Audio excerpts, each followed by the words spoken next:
다들이 뭐람 제모팅 십지배에게 어 통변을 야패배 Today, I'd like to 계획에 offer my greetings 대해서 to 제모쳐다 everyone who has gathered here for the 40th Millennium this year, including His Eminence 유입에 Gyaltsab Rinpoche and Surman Rinpoche, as 엄청 well as all of the other lamas, 어 tulkus, and spiritual friends, 조시 긴류기대 and 주민나 참여로부터 all of 많은 the members of the Sangha from all directions, the monks and nuns, as well as all of the members of the public who have come from all over the world, whether they be Tibetan or Himalayans, and from the other rest of the world. I'd like to begin by offering my auspicious greetings.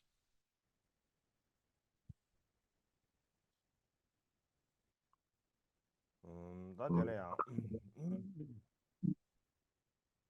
가장 Now, düsum 캠페에게다 소실 쉬루면 나로네 엔다 yesterday we spoke 림포체 about the 총회의 개최원인 버스 compassion as taught in 다리 Düsum 고유의 Karma's 니즈스야드 Dharma talk, the six 소주나섭체 points. We spoke about the third point, compassion. So I thought I'd 다리도 like 고유의 to 롱로디즈 go over it a bit 소주나 more again today. 소주시디 Now, the great compassion that is taught in the Mahayanisas is said that it's extremely important, but it's not that easy to develop it in our mind stream. It's actually rather difficult to rouse it.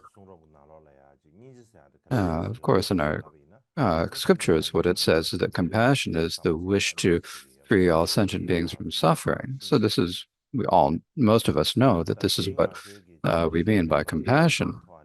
So I thought it'd be helpful today if we explain compassion from a different perspective. I thought this might be give you a little bit of benefit. So next, I would like to think about and talk about it in terms of three different feelings. And if we compare these three different feelings, so that we can understand what compassion is from different perspectives and different angles. And I thought this would be more beneficial. So, what are these three feelings? The first is selfishness, this thinking primarily only of your own self interest. That's one feeling. And the feeling of loneliness, the feeling of having no friends. The other one is like sympathy and empathy. These are these three feelings. So these are the three feelings that I'll discuss today. These three are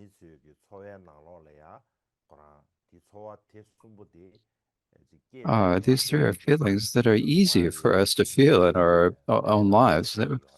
They're something that we encounter regularly. No, we don't usually pay much attention to them, but these three feelings actually have a very deep connection with compassion in particular.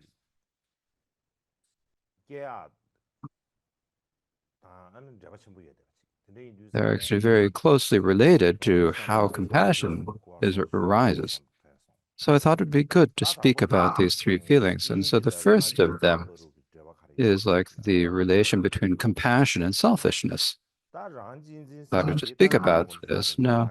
It's selfishness, if you can call it selfishness or cherishing or thinking about your own benefit. And so you can think about it as selfishness or your self-interest. So now in our modern society, most people are selfish. It's okay to say this. And likewise, like the way we develop relationships with other people, and we think about our economics and our politics, many of our social desires are actually based on the foundation of selfishness. So when you think about the term selfishness, you think it like can't have much of a connection to compassion. But when you think about it even more, then the two actually seem contradictory. But in actuality, is there a connection between selfishness and compassion? Are they really contradictory? So, from one perspective, selfishness and compassion are opposites. And like they're like fire and water. They're like like they're difference between mountains and plains, but they actually come from the same place. The place that they're beginning from, the starting point for both of them is the same, and that is that from the moment we're born, we naturally have the wish to be free of suffering, and we want to be happy. This naturally occurs. And so selfishness, and because we have this selfishness, we have that wish to be free of suffering and to have be happiness. It actually makes it very clear and obvious to us. Because the reason why is that you think, I want to be happy. I don't want to suffer. This is very clear. But when you think about it, selfishness, one of its particulars about it, what's different about it, the nature of it is that you have like self and other are very clearly separated. It's like the two horns on a cow. They're very different. It's like completely different. But compassion is actually similar in a sense. It takes that natural quality of wishing to be happy and wanting to be free of suffering, and it expands it. But it's not just ourselves, but everyone else is the same and wanting to be happy and not wanting to suffer. And so when you look at it from this perspective, that wish to be free from suffering and achieve happiness, if you change it to turn it toward others and expand it so that it becomes like, then may you too be free from suffering and attain happiness. So it's like transforming it. And so what the key point comes down to is, the key point is that it's not about eliminating selfishness entirely. That's not what it is. But it says is that scope of that me. It's like to kind of like, it's like right now me is kind of small, but if we increase the scope of me so that other people can be brought into this. So how do we do this? Instead of blocking our selfishness, we actually use it properly. And if we can do this, it's actually more beneficial. And so the first one is that because we have love for ourselves, we're able to develop love for others. We know we all know we all ourselves know best how to love ourselves. There's no one who knows better than us how to love ourselves. So we need to start with that love, feeling of love, and then begin to empathize more from others, to feel empathy and sympathy for others. When you're suffering, you think of what is a feeling when you're experiencing suffering alone, and you think about that person over there. Just the same as for me, they also experience suffering. They have the right to love themselves, or you could say they're waiting for others to love them too. So they're waiting, they're hoping for this. And we take that love for ourselves and selfishness and make it as like a bridge to empathizing with others. So this is one point. Now, another point is that we need to raise the level of our selfishness. So when you say raising the level of our selfishness, that we see that we often harm others to benefit ourselves. Now, this is actually an easy thing to understand, and it's a convenient thing to do, and it does benefit ourselves actually. But in actuality, it turns you into someone who is lonely and has no friends. It creates many obstacles for you.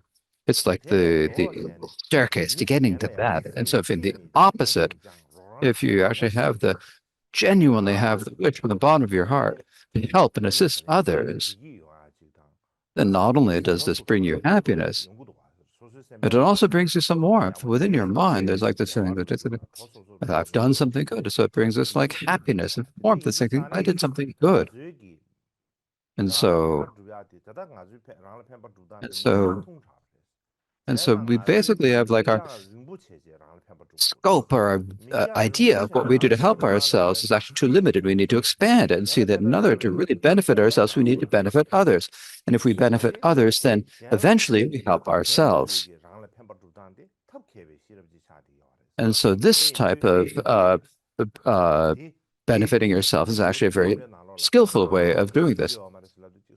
And to basically don't be selfish, you have to forget yourself, you think. That's what people think, but that's not what it is. You don't need to sacrifice yourself and you benefit others. Then if you think about it from that perspective, I think it's easier.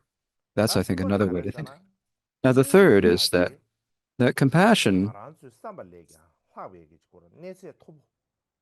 so it's like there's a higher level of compassion than our own situation. That's how it can have a higher level is that if we give our mind training, like we do the practice of lojong, for example, the Tonglen practice of taking other suffering upon ourselves and giving others to our happiness to others. If we do this lojong or Tonglen, then gradually, like we have this right now, we have this really thick wall between ourselves and others. And so if we rouse compassion, we're able to destroy that. So when we do that, it like gives us a relief, and then we're easily able to develop loving kindness and compassion. The reason why we can't do this is because between us is like there's this incredibly thick wall. And so one and the other, ourselves and others, are like this big distance between, and because of that, you are unable to love others the way you love yourself. So in this way, if you want to benefit others, then it's not a matter of thinking, I'm going to do something good. It's not, that's not what it is. That's not how you think about it. But you think, it's just, I'm doing what needs to be done. And if you can change your attitude to that, and if you think I'm benefiting others quite a bit, as you're not doing this to boast people and not to show off to other people. Instead, you should think you're doing something that you enjoy, something that you love doing. That's how you should think about it. And if you do this, then you're able to like untie the tight knot of ego clinging. And when you untie that tight knot of ego clinging, then you'll be able to experience this vast sort of peace that you've never experienced before. And you like have this really vast harmony, but a real connection with others such as you've never experienced before. And so you'll be able to build that harmony. And so, in brief, selfishness and compassion are not. We see them as like being enemies. That's it. So instead of thinking of it like that, we should see that selfishness, like if we're making a beautiful pot, you need to use the material is the clay, right? So the clay is like the selfish, like it's the clay before you've made the pot, and then the compassion is like when you've used the skill of prajna in order to turn it into a beautiful pot. And so because we have selfishness, then we're able to develop the attitude of caring for others, helping others. So we're able to increase and improve that feeling. We can change it into that form. This is an opportunity for us. And so for that reason, we shouldn't be ashamed to think that we have selfish thoughts. Critical point is that we should see that within our selfishness, there's this thing in there that is extremely valuable for us. We have to see it and understand that. And what that is that selfishness is primarily the wish to free yourself from suffering and gain happiness. It's primarily that capacity and that interest in doing that. Because you have that, then you can begin. And then gradually, instead of using it only for ourselves, we also use it for the people around us. We become able to think about them the same way. We begin able to have that warm love for them.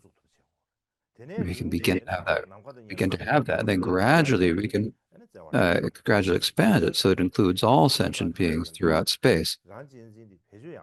So for that reason, if we use selfishness properly, we can transform it into a vast attitude of wanting to help others. So this is the topic of selfishness. And the second one is our feeling of loneliness and how to what the remedy for that is. So normally when we think about loneliness, we often have feelings of loneliness. For example, so many people think that no one's caring about me, no one is kind to me, no one's thinking about me, no one's being kind to me. And think that we do have these thoughts, right? Because of those, then we have this feeling of being loneliness, right? Of being lonely. But when you feel like we're lonely and have no friends, that feeling comes because that doesn't come because there's like absolutely no one around us. That's not what it's from. So where does that feeling of loneliness come from? It comes from that we're only thinking of ourselves, not thinking of we're not letting anyone else in. That's why we feel lonely. For example, if a person would build this really high law, they build it all around themselves. And the material for that is normally you make a wall out of earth and stone, right? But not earth and stone here. You're making it you're making it by by only paying attention to your own feelings. And so you're building it basically out of only considering your own emotions. And so they think over again about their own suffering, and they only think about their unhappiness, thinking about this over and over again. And so then think that there's like special, this particular feeling that they have. When they have that really strong attachment, there's like they're blocking themselves inside that wall of attachment and selfishness, and then like day and night they're looking every crack and every corner of that. And so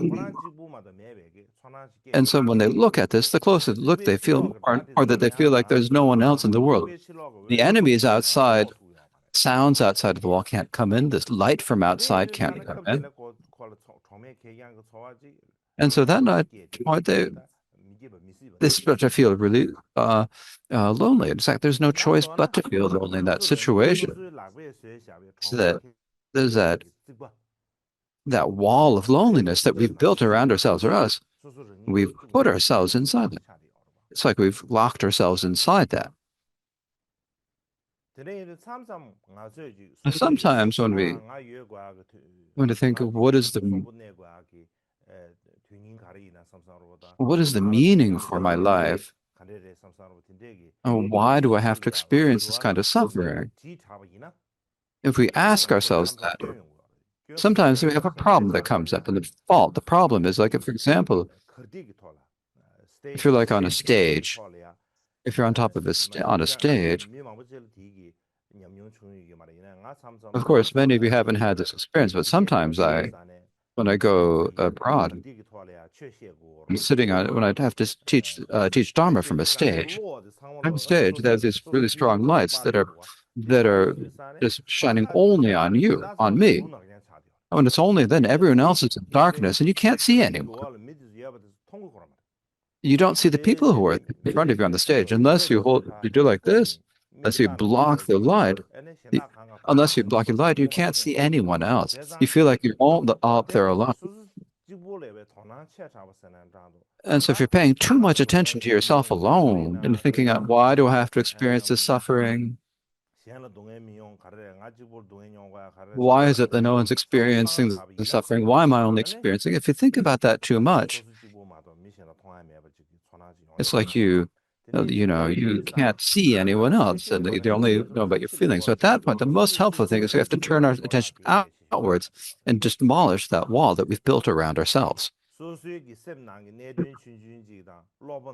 Instead of thinking about the small issues or disappointments or the discouragements, instead of only focusing on these things that happen in our mind, but instead looking outside Instead of looking only at yourself, you have to look at it. You have to look at your actual life and see what things are there that you actually need to do. What can you do for the people around you if you only think about that? If you don't think about that and only think about your own happiness and suffering, then of course you're going to feel lonely. It's a great problem, danger that it'll happen.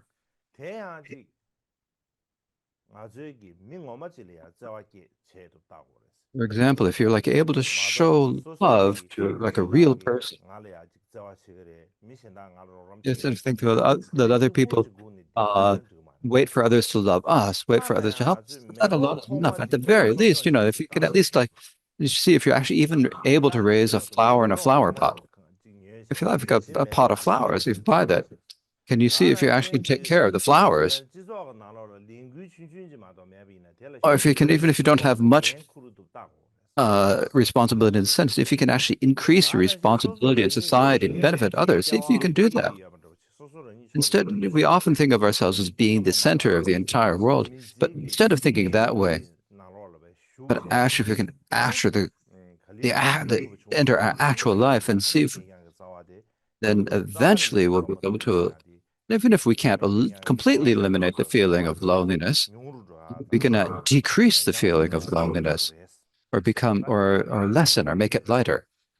So that's the biggest topic of loneliness. Now the third is the connection between compassion and sympathy. And so what is the connection between that and compassion? Now, the compassion that's taught in the Mahayana scriptures is not easy to rouse.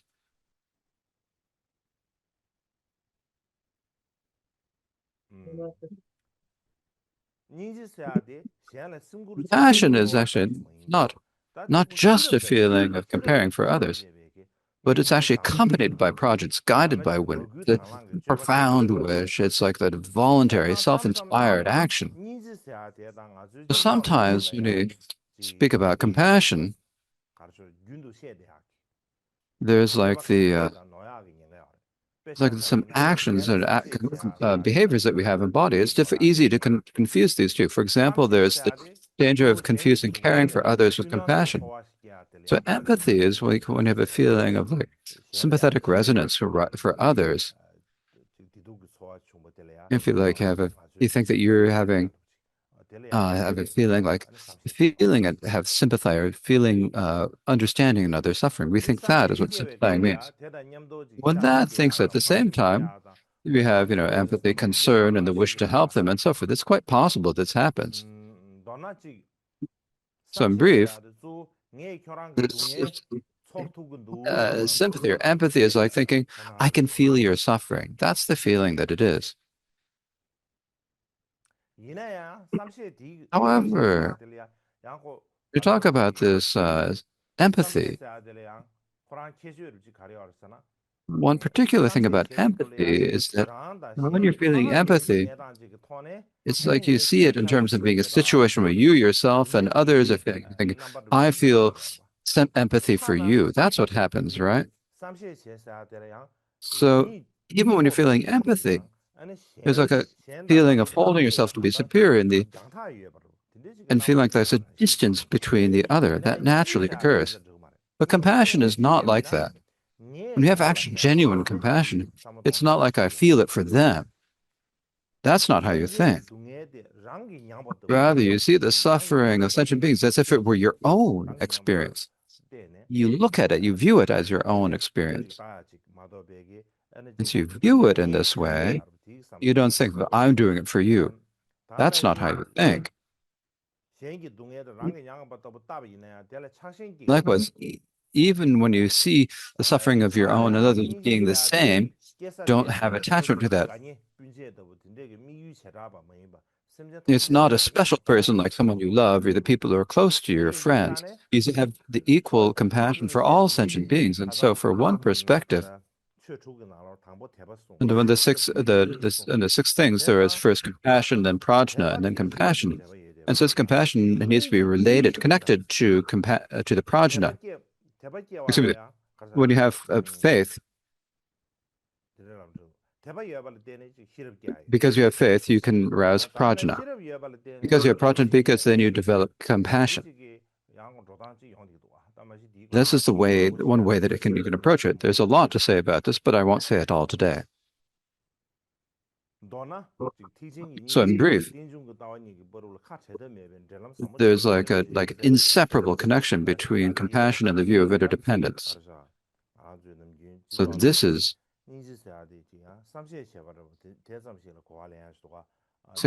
like so when we talk about compassion in society, we think about it as being like empathy, but compassion here means something that's actually greater than that.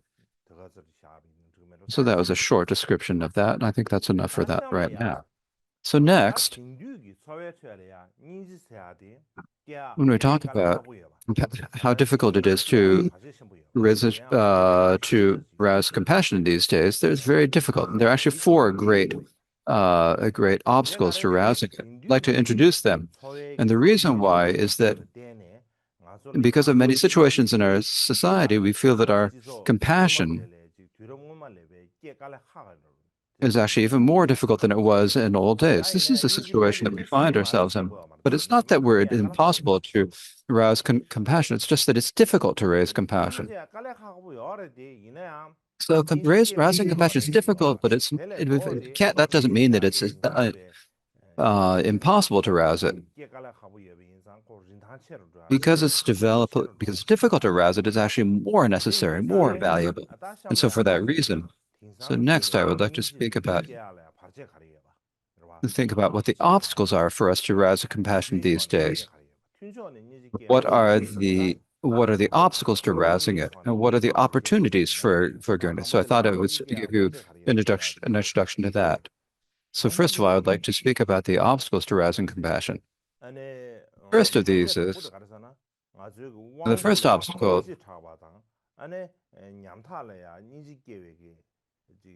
And so sometimes it feels like we get exhausted when we're feeling compassion for others, particularly for those who are in hard, difficult positions. Like these days, we have talk about it. So the burdens that we have to bear these days are like too heavy for us to bear, and we get overwhelmed when we experience them. And the reason why what reason for this? There are two reasons for this to happen. And the first is because this is a technological age. We have the information age. And during this age, it's an information age, and because there is too much information. Every day we hear the news, we hear about things through the social method, and we know all of the problems that happen in the world. We know what war is happening all over the world, what unfortunate news and situations are happening throughout the world. It's like all this information is raining down upon us. And so we don't not the whole situation. We hear many different situations, and we see many different separated situations, and we hear about them every day. And when there are all these situations of suffering through the world that keep coming to us over and over again, there's our brain. The brain does something to protect itself. It has its own capacity to protect itself. And so when there's all these, when it's here primarily about all this suffering, then immediately the brain then immediately turns on its power to protect itself.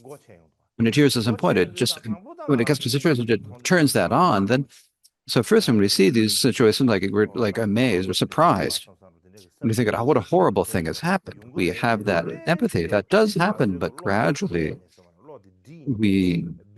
it's like our mind just gets overwhelmed. It's like we like just are unable to pay attention. It's like we get exhausted from feeling so much empathy, so much that there are too many situations. It's too much noise. And if we need to have empathy for all of these situations, it's like we don't have enough empathy to go around. There's just not enough attention to pay for all of them. So basically, our own mind, our brain,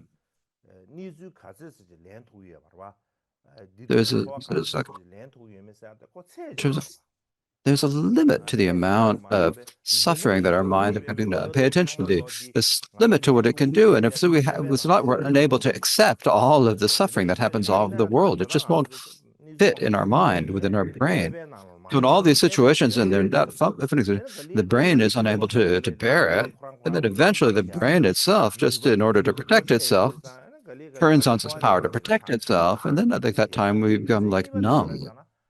So the second reason is because it's a feeling of like the distance. And the reason why we feel this is because the situation in the world, we don't actually see the situations in the world. When we're looking at a phone or a computer, we learn it through a technological device because we see it through some device. It's like there's a distance between us and the actual situation.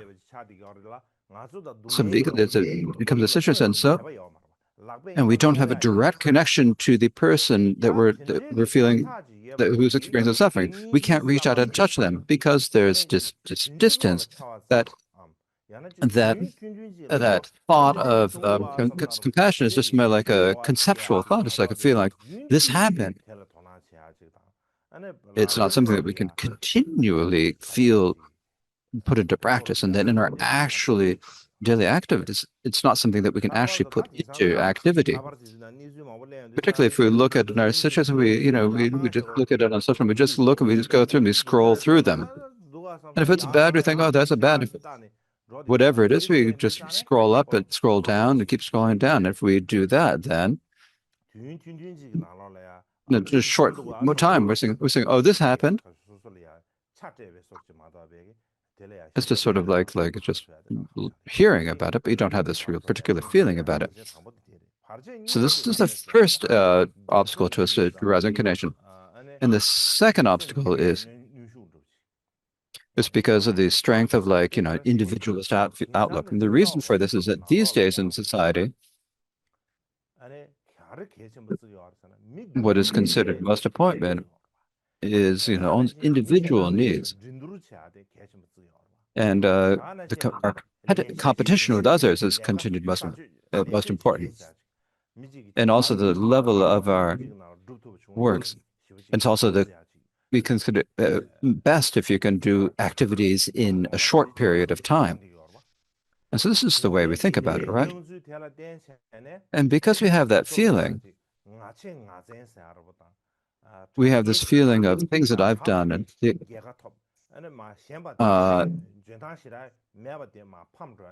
feel like we have these. So it's easy for us to feel like it's more important what we're doing, more important to think about what we're doing.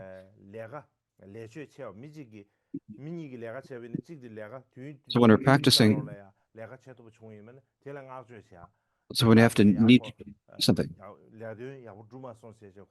and we have this feeling like we need to do things to practice something, and so that we're worried that if we don't do something well, we're going to feel this separation from them. That we're not going to feel it's no good if we're not doing it quickly enough. We feel like we're wasting time. So we're thinking about it's like we're in competition. We think we've got like an opponent that we're dealing with. We don't think about remember that we have this as shared nature. Not only that, sometimes what happens is that we feel like we don't have the power, the ability to feel compassion for people who are suffering. So we sometimes have that feeling, right?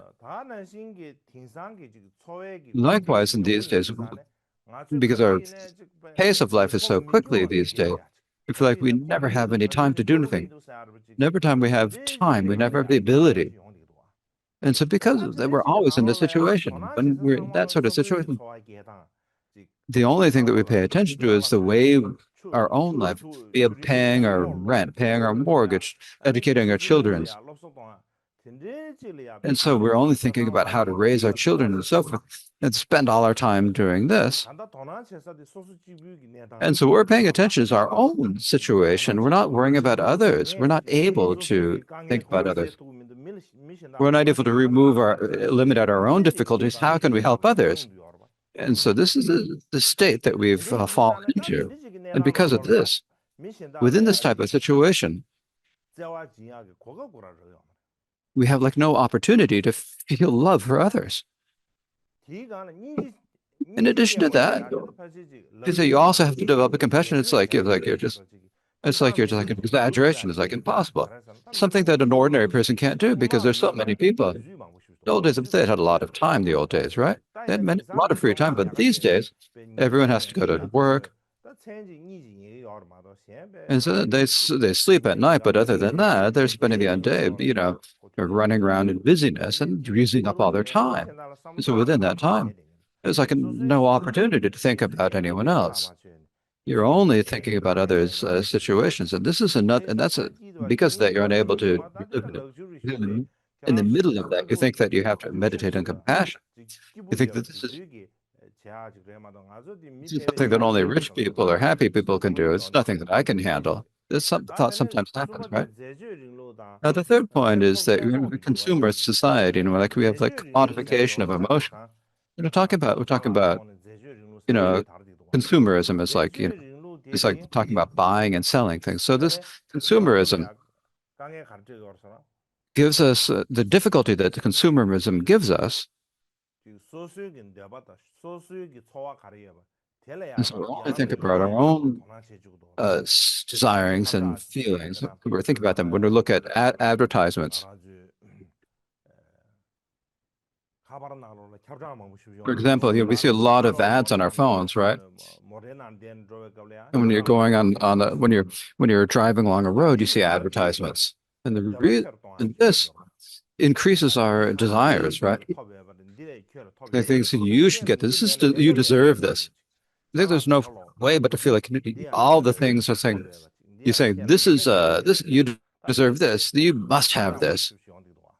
And so there's so many advertisements. And so there's so many adverts because of that. It increases your own desires. And if it increases your self-centered kind of thinking, think, I like this and I like that, it increases those feelings.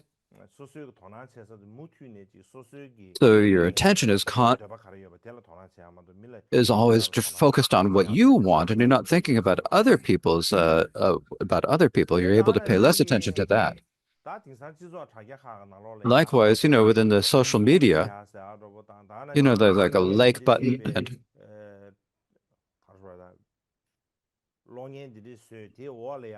and they're making messages like they're like the subscribe button. They're saying, please subscribe.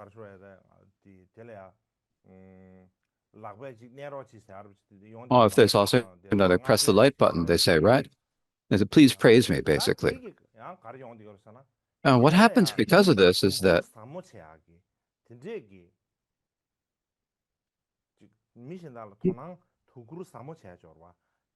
there's like instead of paying deep, caring attention to someone else, instead we're doing it's like easy to show care.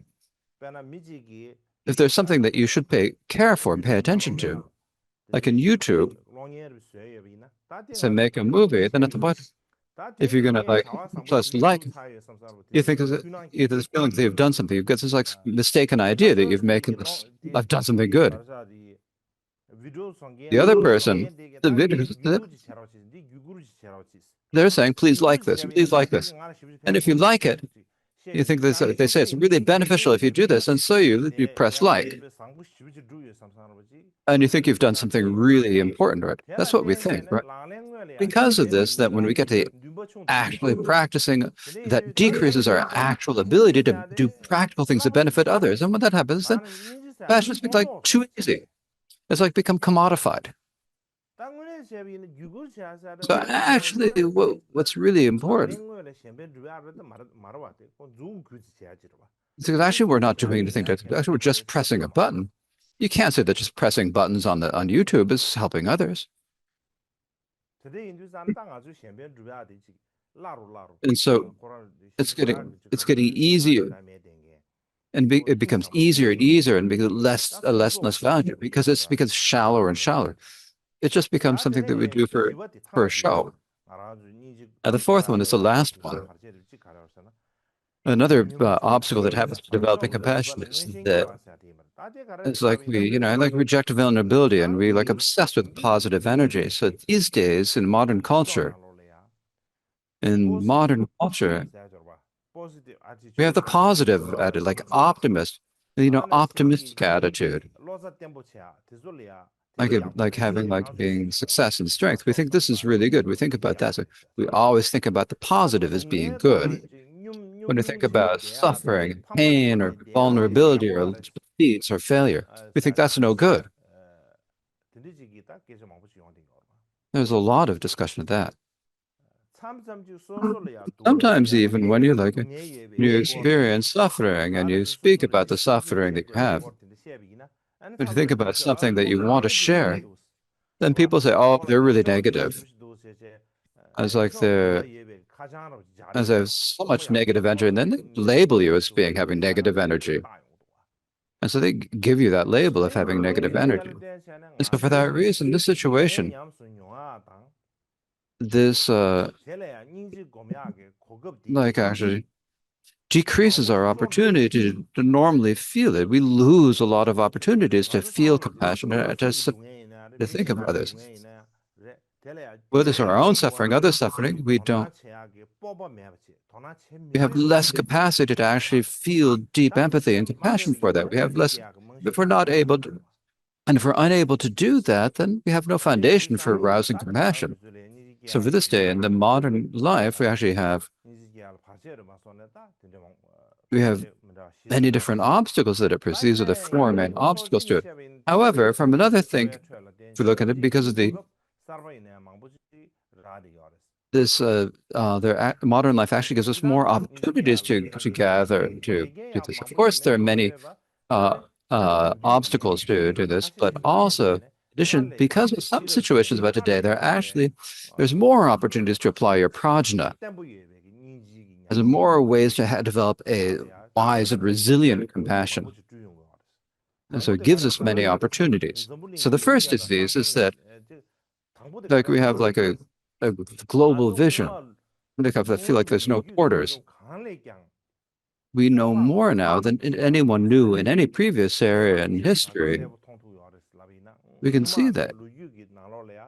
In history, we can see that. You could not be able to see the situation well. Now, people could not see things the way they do now. The reason why we see that is because of the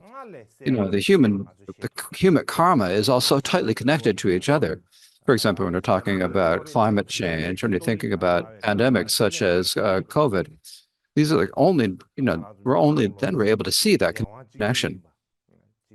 How we all have the destiny is the same, how our karma is the same. We can clearly see this. And so when we see that, because we can see this,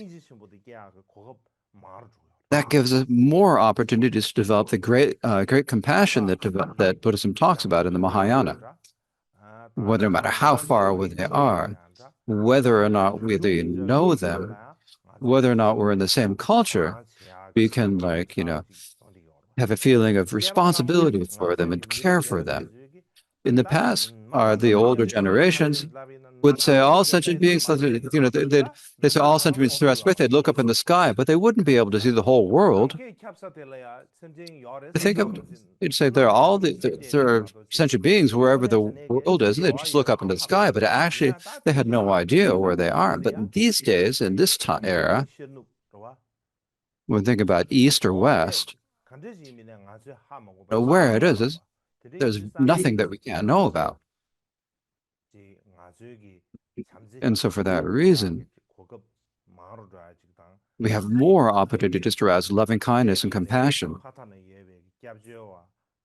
And we're able to feel more, we're able to think about all of the animals on the earth. And basically, we have more opportunities to understand this huge, we have a huge environment for feeling love and compassion for beings, and we're able to have a greater view for that.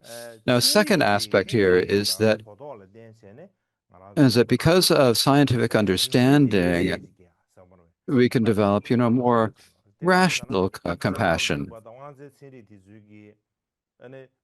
And the reason for this is that, psychologists and nurses have been able to understand the mechanisms of, altruism, empathy. They're able to determine that actually meditating on compassion and altruism is actually beneficial. They see that it's not just that it's a feeling, we also know that it changes our brains. We also know that through doing things to benefit others can actually bring deeper happiness, and there's scientific evidence for this. And so, because of this, our compassion is not just merely a feeling in our mind that we can't know. It's an actual something that actually changes the brain structure. It can actually bring benefit to us. It actually brings a true benefit to us. So we under know this, and so for that reason,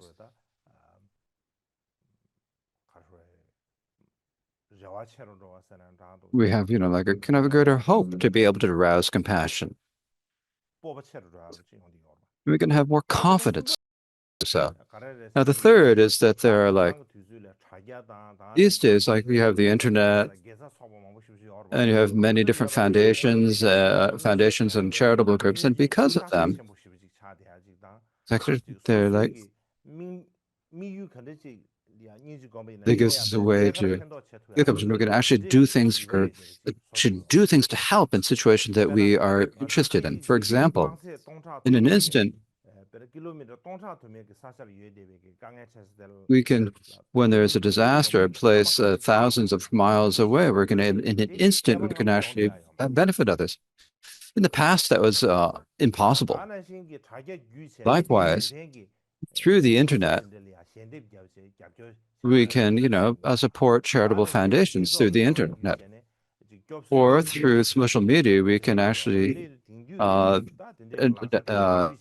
launch campaigns to benefit people. And so we can use these tools. If we have a tiny bit of a wish to benefit others, we can gather them all together into tremendous force. And that's one special thing.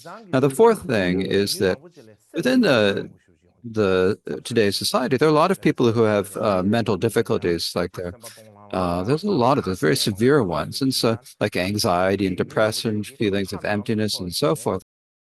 Because as many people turn their attention in, they begin to search inward and they meditate on mindfulness and vipassana. They do many Buddhist meditations. There's more and more interest in this, and meditation is spread around the world. And meditating on loving kindness and compassion is also a really important factor in this.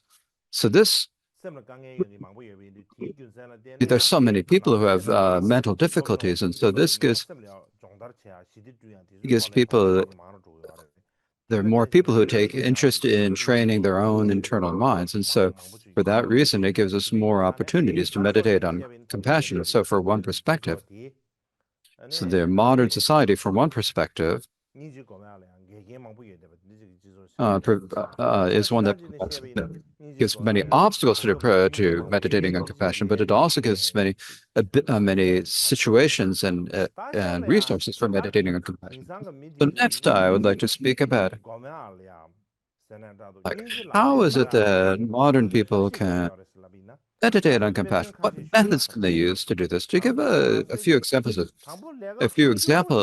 first of all, we need to start with some small thing. We need to begin small. And so if you can't do anything else, you actually turn off your phone and put it down. And then look at the person in front of you and look at them. So these days, people are only looking at their phones. They never look at people. So turn off your phone, put it away, and look at the person who's right in front of you. If you're your friend or it's your relative and listen to what they're saying. What are they feeling? What is their situation? Happy or sad? And don't rush off into giving advice. You shouldn't say, don't rush into giving them advice. Instead, first listen to them. You don't need to give them advice. You just need to spend time with them. These days, we don't even spend time with people. When you go out to have lunch with a friend, everyone's they're looking at their phones. No one's actually talking to each other. And so, because of this, so when you're spend time with your friends and family, speak with them, listen to them. That's what you need to do. Listen to them. At the very least, you have the people in your appointment. There's the caretaker of the apartment. There are the concierge at your apartment. Please say hello to them. When there are people, delivery people, at least you can say hello to them. And you go out in the parks and go out in nature, make connection with animals. Look at like a tree or like a flower. You plant a tree or a flower and see how does it grow. Look at them. It's like they're all the stray cats and dogs. You can give them food too, because sometimes it's actually we feel more like we have to feel compassion for animals and more animals, stray cats and dogs than we do for people. And the second thing is that sometimes we need to decrease our information. So sometimes we take a time. So at this period of time, I'm not going to look at social media. I'm not going to look at news.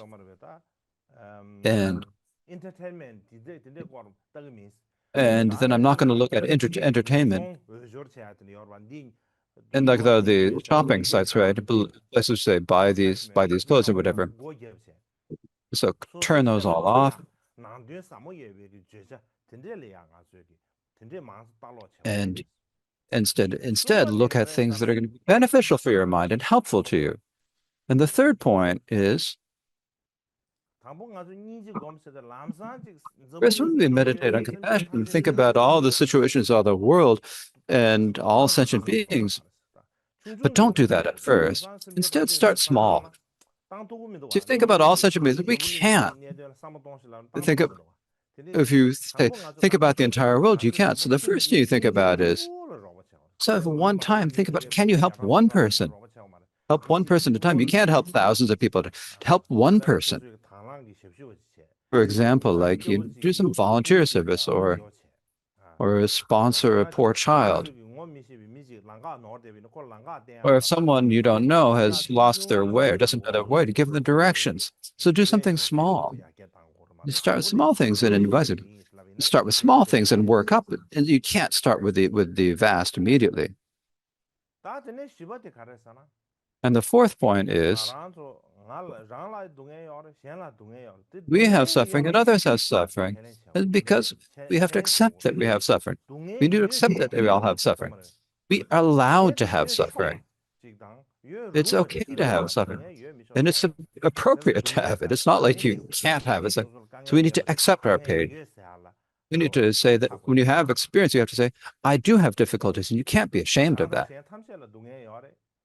We and others all have suffering. We all have faults. There's nothing to be ashamed of for having a fault. We often say there's no sentient being who doesn't experience it, but it's not like some sort of it's not like such a way of conception. It's because we all have the same situation. They have suffering. We have suffering because of these. Because we're the same in feeling happiness and pain, we can actually work together. So in brief,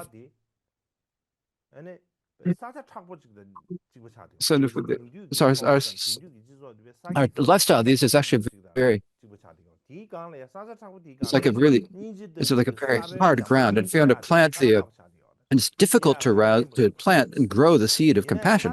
Very difficult in that hard sound of our contemporary society. But because it's difficult, that shows how precious it is. Except if you like a greenhouse, we grow flowers and plants in greenhouses. But when you grow them in greenhouses, then there's not a lot of they don't have a lot of nutrition in them. They aren't very strong. When you take Like if you have the arts of the cordyceps mushrooms that grow on mountains, it's difficult when they grow, but because they grow up, they also have this like power, nutrition, this value, the strength that other people there become a great medicinal plant. So within today's society, it's difficult to arouse compassion, but because it's difficult, it actually becomes more valuable. If you're able to arouse compassion, if we're able to do this, we can develop, it's actually greater benefit, and we're able to develop more power through it. So next, I'd speak about Düsum Khenpa's talk, Six Things.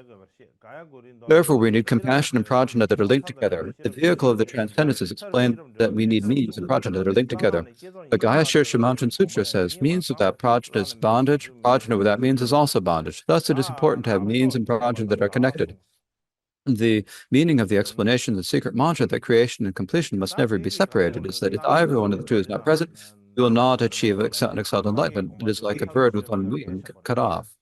So basically, as it says in the sutras, that in order to achieve Buddha, in a state of Buddha, you need faith, compassion, and prajna. You need all of them. If you don't have the foundation of faith, then you aren't able to have prajna. Then you're not able to do this. If you don't have with a great it's like with faith and prajna and compassion are all the same. Faith and prajna are equal important, as it says in the Ornament of Clearization. So like means and wisdom. So means the compassion, and wisdom means the prajna. And so these are very important. And Atisha spoke about this in The Lamp for the Path to Enlightenment, and Lord Karmapa also taught extensively about it, the mean and the means and prajna, the jewel ornament of liberation. So in brief, what Lord Düsum said is that if you have a sky growing to the, is if you need to, if you like for a bird to fly, it needs to have two wings. And if you want to achieve Buddhahood, you need the two wings of means and compassion. You can't have both of them. Now, the fourth of the 6 points is meeting the guru. But it says so, you may have all three of those qualities, but if you do not meet a guru who can guide you on the path, they do not help. Even if you perfect all qualities, there's no end to existence without a ferryman or boat. A boat cannot get to the other side.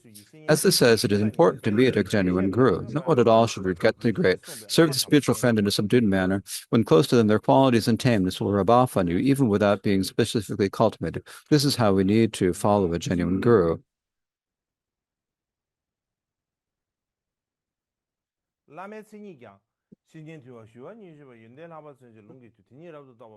Characteristics of the guru is that the friend is subdued, peaceful, and fully pacified. They strive for high qualities and are rich in compassions.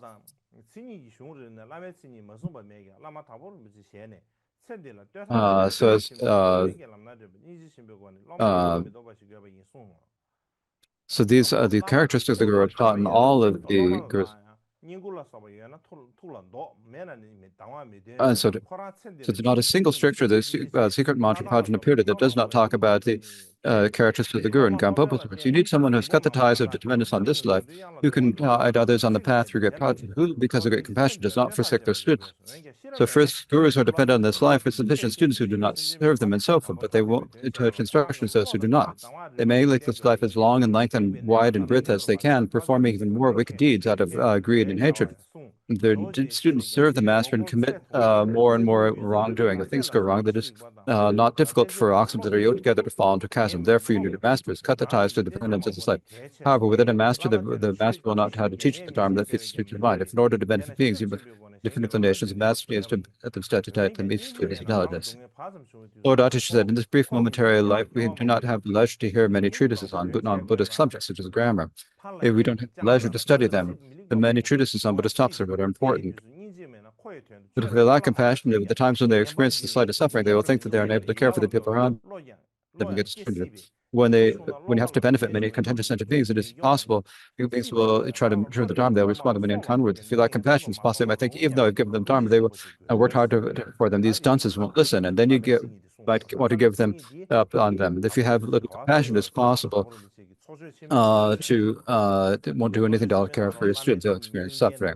So these are the characteristics of Lama. They're taught by Karmapa in his teaching the great public talks.